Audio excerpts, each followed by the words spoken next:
Олон улсын цахилгаан холбооны байгууллагын ерөнхий нарийн бичгийн дарга олон улсын мэдээлэл технологийн салбарын охидын өдөрт зориулан гаргасан видео мэдчилгээ. April 25th is 4-р сарын 25 бол мэдээлэл технологийн салбарын охидын өдөр. Энэ жил бид охид эмэгтэйчүүдийг шинжлэх ухаан, технологи, инженерчлэл, математикийн салбарт манлайлагч болоход нь хэрхэн тусалж дэмжих тал дээр анхаарлаа хандуулж байна. Манлайл нь албан тушаал эрх мэдэлтэй байхаас хамаагүй гүн гүнзгий ойлголт юм. Энэ нь та оюутан бизнес эрхлэгч эсвэл төрийн тэргүүн байхаас үл хамааран шин санаа, инновацийг ашиглан өөрчлөлтийг итгэлтэйгээр удирдан авчрах чадвар юм.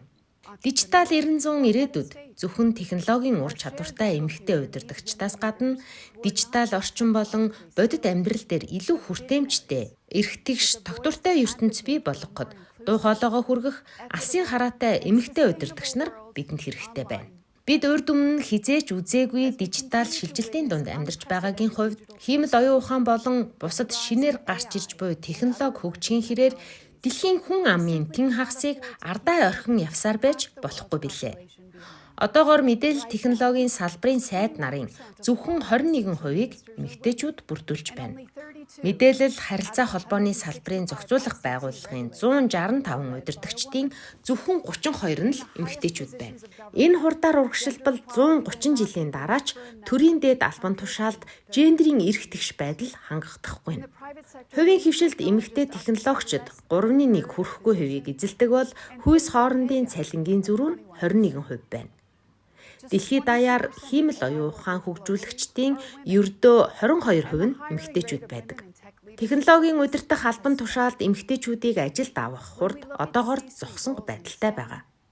STEM салбарын удирдагчдын түвшний дүр зургийг харахад 8 хүн тутмын нэг нь л эмэгтэй байдаг.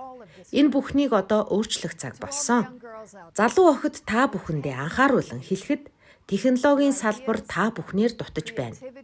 Гендерийн эрх тэгш байдлыг хангахад та бүхний шин санаа, бүтээлч байдал, алсын хараа хэрэгтэй байна.